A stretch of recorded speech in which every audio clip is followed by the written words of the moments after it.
18/7/94ರಿಂದ ನಾನು ಈ ಶಿಕ್ಷಕ ವೃತ್ತಿಗೆ ಬಯಸಿ ಬಂದದ್ದಲ್ಲ.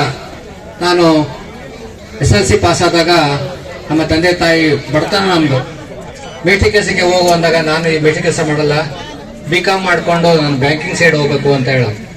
BCom ಮಾಡಿದೆ, ಹಲವಾರು ಕಾಂಪಿಟೇಷನ್ ಎಕ್ಸಾಮ್ಗಳನ್ನ ಫೇಸ್ ಮಾಡಿದೆ. ಗ್ರಾಮೀಣ ಪ್ರದೇಶದಲ್ಲಿ ಓದಂತ ನನಗೆ ಇಂಗ್ಲಿಷ್ ಇರಲಿಲ್ಲ, ಅಷ್ಟೊಂದು ಎಫಿಷಿಯನ್ಸಿ ಇರಲಿಲ್ಲ. ಕಡೆಗೆ ನಮ್ಮ ಸ್ನೇಹಿತರಾದಂಥ ಇವ ದಿವಂಗತನಾಗಿದ್ದಾರೆ ಮೇಘನಾಥ್ ಮತ್ತು PL ರಾಮಣ್ಣ ಅಂತ ಹೇಳಿ ನಿವೃತ್ತ ಮುಖ್ಯ ಶಿಕ್ಷಕರು, ಅವರೇ ನನಗೆ ಸ್ಫೂರ್ತಿ. ನಾವೆಲ್ಲ ಕೂಡ PUC ನಲ್ಲಿ ಕ್ಲಾಸ್ಮೇಟ್ ಆಗಿ, ನಾನು ಡಿಗ್ರಿಗೆ ಹೋದೆ, ಅವರು PUC BA ಡಿಸ್ಕಂಟಿನ್ಯೂ ಆಗಿ TCH ಮಾಡ್ಕೊಂಡಾಗ ನಾನು ಕೂಡ TCH ಮಾಡಬೇಕು ಅಂತ ಹೇಳಿ 91ರಲ್ಲಿ ಚಿಕ್ಕನಹಳ್ಳಿಗೆ ಹಾಕಿದೆ. ಅವತ್ತೇ BCom ಎಂಟ್ರೆನ್ಸ್ ಎಕ್ಸಾಮ್ ಇತ್ತು, MCom ಎಂಟ್ರೆನ್ಸ್ ಎಕ್ಸಾಮ್. ಯೋಚನೆ ಮಾಡಿದೆ, ಸರ್ ನಮಗೆ ಎಂಟ್ರೆನ್ಸ್ ಎಕ್ಸಾಮ್ ಅಡ್ಮಿಷನ್ ಇಷ್ಟು ಅನೌನ್ಸ್ ಆಗಿತ್ತು, ಮೇ 20 ಅಡ್ಮಿಷನ್ ಆಗಬೇಕು, ಮೇ 26 ನನಗೆ MCom ಎಂಟ್ರೆನ್ಸ್ ಎಕ್ಸಾಮ್. ಬಡತನದಿಂದ ನೋಡಿ ಬೇಡ, ಟೀಚರ್ ಕೆಲಸನೇ ಮಾಡೋಣ ಅಂತ ಹೇಳಿ ನಮ್ಮ ತಂದೆ ತಾಯಿಗಳ ಅನಿಸಿಕೆಯಂತೆ 92ರಲ್ಲಿ TCS ಕಂಪ್ಲೀಟ್ ಮಾಡಿ 94ರಲ್ಲಿ ಪಾವಗಡ ತಾಲೂಕಿಗೆ ಶಿಕ್ಷಕ ವೃತ್ತಿಗೆ ಜಾಯ್ನ್ ಆದೆ. ನಂತರ ಎಲ್ಲವನ್ನು ಕೂಡ ನಮ್ಮ ಉಮಾಶಂಕರ್ ಹೇಳಿದ್ದಾರೆ. ಈ ಅವಧಿಯಲ್ಲಿ ನಾನು ಸಾಕಷ್ಟು ಶಿಕ್ಷಕರನ್ನ ಸಂಪಾದನೆ ಮಾಡಿದ್ದೀನಿ ಅಂತ ನಿಮ್ಮೆಲ್ಲ ನೋಡೋದು ನನಗೆ ಗೊತ್ತಾಗ್ತದೆ. ಇದೆಲ್ಲವೂ ಕೂಡ ನಮ್ಮ ತಂದೆ ತಾಯಿ ಹಾಕೊಟ್ಟಂತಹ ಒಂದು ಭಿಕ್ಷೆ ಅಂತ ನಾನಾದ್ರೂ ಭಾವಿಸ್ತೀನಿ. ಯಾಕೆಂದ್ರೆ ನಮ್ಮ ತಂದೆಯವರು ಕೂಡ ಬಹಳ ಸೌಮ್ಯ ಸ್ವಭಾವದವರು. ನಮ್ಮ ಸ್ವಂತ ಊರಿನ ಸಾಕಷ್ಟು ಜನ ಬಂದಿದ್ದಾರೆ, ನಮ್ಮ ಪಟ್ನಾಯಕನಹಳ್ಳಿ ಅವರು, ಅವರಿಗೆ ಅವರ ಒಂದು ಮನೋಭಾವ ಗೊತ್ತು, ಅವರು ಒಂದು ಅಭಿಮಾನವನ್ನು ಇಟ್ಕೊಂಡು ಬಂದಿದ್ದಾರೆ. ಹಾಗಾಗಿ ನಿಮ್ಮೆಲ್ಲರೂ ಕೂಡ ಈ ನನ್ನ 31 ವರ್ಷ 5 ತಿಂಗಳ ಅವಧಿಯಲ್ಲಿ 22 ವರ್ಷಕ್ಕೂ ಹೆಚ್ಚು ಕಾಲ ನಿಮ್ಮ ಸಂಘಟನೆಗಳಲ್ಲಿ ನಿಮ್ಮ ಅವಶ್ಯಕತೆ ಇದೆ ಅಂತ ನನ್ನ ಅಪಾರ ಓಟ್ಗಳಿಂದ ಸೆಲೆಕ್ಟ್ ಮಾಡ್ಕೊಂಡು ಬಂದಿರತಕ್ಕಂಥ ನಿಮ್ಮೆಲ್ಲರೂ ಕೂಡ ಹೃತ್ಪೂರ್ವಕವಾಗಿ ಅಭಿನಂದನೆಗಳನ್ನ, ಧನ್ಯವಾದಗಳನ್ನ ನಾನು ಅರ್ಪಿಸಲಿಕ್ಕೆ ಇಷ್ಟಪಡ್ತೀನಿ. ಹಾಗೂ ನನ್ನ ಕರೆಗೆ ಹೋಗೊಟ್ಟು ಬಂದಿರತಕ್ಕಂಥ ಎಲ್ಲ ನನ್ನ ಸಹೃದಯ ವೃತ್ತಿ ಬಾಂಧವರಿಗೆ, ನನ್ನ ಕುಟುಂಬ ವರ್ಗದವರಿಗೆ ಅದು ಕೂಡ ನಾನು ವಂದನೆಗಳನ್ನು ಅರ್ಪಿಸ್ತಾ ಇದ್ದೇನೆ. ಅದಕ್ಕೆ ಮುಂಚಿತವಾಗಿ ಸರ್, ನಮ್ಮಲ್ಲಿ 4 ಪ್ರಶ್ನೆಗಳಿದ್ದಾವೆ, ಅವಕ್ಕೆ ಉತ್ತರ ಕೊಡಬೇಕಾಗುತ್ತೆ ನಿಮಗೆ. ಖಂಡಿತ ಸರ್, ನಿಮ್ಮ ಜೀವನದಲ್ಲಿ ನೀವು ಧನ್ಯವಾದಗಳನ್ನ ಹೇಳಲೇಬೇಕು ಅಂದ್ರೆ ಯಾರಿಗೆ ಹೇಳೋದಕ್ಕೆ ಇಷ್ಟಪಡ್ತೀರಾ ಸರ್? ನಾನು 31 ವರ್ಷಗಳ ಅವಧಿಯಲ್ಲಿ 5 ಶಾಲೆಗಳಲ್ಲಿ ಕೆಲಸವನ್ನ ಮಾಡಿದ್ದೀನಿ. ನನಗೆ ಕೆಲಸವನ್ನ ಮಾಡಿಕೊಳ್ಳಲಿಕ್ಕೆ ಸಹಕಾರ ಕೊಟ್ಟಂತ ಎಲ್ಲ ನನ್ನ ಸಹೃದಯ ವೃತ್ತಿ ಬಾಂಧವರಿಗೆ ನಾನು, ಹಾಗೂ ನನ್ನನ್ನ ವೃತ್ತಿ ಜೊತೆಗೆ ಪ್ರವೃತ್ತಿಯಾಗಿ ಸಂಘಟನೆಯನ್ನು ಗುರುತಿಸಿಕೊಳ್ಳೋದಕ್ಕೆ ಬೆಂಬಲ ಕೊಟ್ಟಂತ ಎಲ್ಲ ನನ್ನ ಸಿರಾ ತಾಲೂಕಿನ ಸಮಸ್ತ ಶಿಕ್ಷಕರವರಿಗೆ ನಾನು ಧನ್ಯವಾದಗಳನ್ನ ಹೇಳಲಿಕ್ಕೆ ಇಷ್ಟಪಡ್ತೀನಿ ಸರ್. Thank you sir.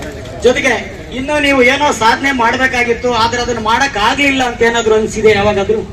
ಹೌದು, ನಾನು 24/6/2009ರಲ್ಲಿ ಈ ಶಾಲೆಗೆ ಬಂದೆ. ಈ ಶಾಲೆ ಇದಕ್ಕಿಂತ ಮುಂಚೆ RR ಮಸೀದಿಯನ್ನ ಚಿಕ್ಕ ಕೊಠಡಿಗಳಲ್ಲಿ ಇತ್ತು.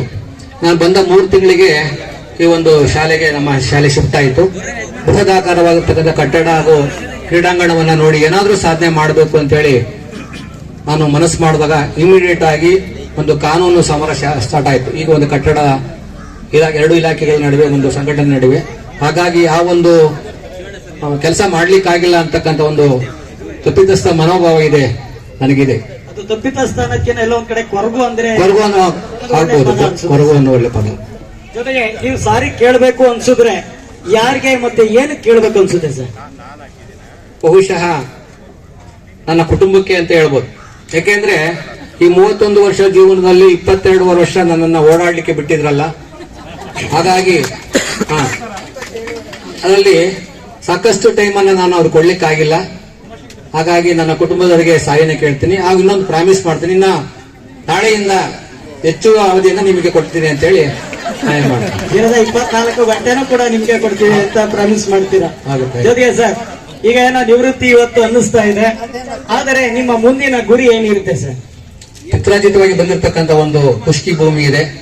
ಏನಾದ್ರೂ ಸರ್ಕಾರ ಕೊಡುವಂತಹ ಅನುದಾನದಿಂದ ಅದನ್ನು ಸ್ವಲ್ಪ ಇಂಪ್ರೂವ್ಮೆಂಟ್ ಮಾಡಿ, ನಾನು ಕೂಡ ಇಲ್ಲಿ ಕಳ್ಕೊಂಡಂತಹ ಒಂದು ಶಾಂತಿಯನ್ನ, ಕಳ್ಕೊಂಡಂತಹ ತುಮೂಲವನ್ನ, ನೆಮ್ಮದಿಯನ್ನ ಪಡ್ಕೋಬೇಕು. ಕೃಷಿಕ, ಈ ನಾಡಿನ ರೈತ, ಈ ದೇಶಕ್ಕೆ ಅನ್ನ ಕೊಡುವಂತ ರೈತನ, ನಮ್ಮ ತಂದೆ ಹೇಳ್ತಾ ಇದ್ರು, ಅಟ್ಲೀಸ್ಟ್ ನೀನು ಆ ಭೂಮಿಯನ್ನು ಉಳಿದಿದ್ರು ಕೂಡ ಅಟ್ಲೀಸ್ಟ್ ವಾರಕ್ಕೊಂದ್ಸರಿ ಅದ ಭೂಮಿ ಹತ್ರ ನೋಡು, ಭೂಮಿ ತನ್ನ ಮಾಲೀಕ ಬರ್ಲಿಲ್ವಲ್ಲ ಅಂತ ನೊಂದ್ಕೊಳ್ತಾ ಇರುತ್ತೆ, ಆ ಭೂಮಿ ಹತ್ರ ಹೋಗಿ ನೋಡ್ಕೊಂಬ ಅಂತ ಹೇಳಿದ್ರು. ಈಗ ಎರಡು ಹೆಜ್ಜೆ ಎರಡೋಣಿಲಿ ಕಾಲಿಡ ಕಾಲ ಅಂತ ಹೇಳಿ ನನ್ನ ಮಗನ ವಿದ್ಯಾಭ್ಯಾಸ ಇದರಿಂದ ವ್ಯವಸಾಯ ಮಾಡಕ್ಕಾಗಲಿಲ್ಲ. ಇನ್ನು ಮುಂದಿನ ದಿನಗಳಲ್ಲಿ ನಮ್ಮ ತಂದೆ ಆಸೆಯಂತೆ ಅದನ್ನು ಮುಂದುವರ್ಸ್ಕೊಂಡು ಹೋಗ್ತೀನಿ. ಈ ಒಂದು ಇದಕ್ಕೆ ನಾನು ಎಲ್ಲರೂ ಕೂಡ ಧನ್ಯವಾದಗಳನ್ನು ಹೇಳ್ತೀನಿ. Thank you. ದಯಮಾಡಿ ಎಲ್ಲರೂ ಕೂಡ ಊಟ ಮಾಡ್ದಲೇ ಹೋಗ್ಬಾರ್ದು. ನೀವು ಊಟ ಮಾಡ್ದಲೇ ಹೋದ್ರೆ ಮಾಡ್ಕೊಂಡೇ ಹೋಗ್ಬೇಕು. ಊಟ ಮಾಡಿದ್ರೆ ಅವನಿಗೆ ಬಂದಿದ್ದಕ್ಕೂ ವೇಸ್ಟ್ ಬೇಡ. ನಮ್ಮ ಶಿಕ್ಷಕರು ನನ್ನ ಬೆಳೆಸಿದ್ದಾರೆ, ಅವರಿಗೆ ನಾನು ಖಂಡಿತ ಋಣಿಯಾಗಿರ್ತೀನಿ ಅಂತಲೂ ಕೂಡ ಹೇಳ್ತೀನಿ. ಯಾಕೆ ನನ್ನ ಜೊತೆ ಕೆಲಸ ಮಾಡೋದು ಹರ್ಷಿಯಾ ಮೇಡಮ್ ಅವರು ಬೆಂಗಳೂರಿಂದ ಬಂದಿದ್ದಾರೆ. ನಮ್ಮೊಂದಿಗಿರ್ತಕ್ಕ ಹಲವಾರು ಜನ ಮೈಸೂರು, ಬೆಂಗಳೂರು, ದಾವಣಗೆರೆ, ಹಿರಿಯೂರು ಎಲ್ಲ ಕಡೆಯಿಂದ ಬಂದಿದ್ದಾರೆ. ಎಲ್ಲರೂ ಕೂಡ ಧನ್ಯವಾದಗಳು ಹೇಳ್ತೀನಿ. ನನ್ನ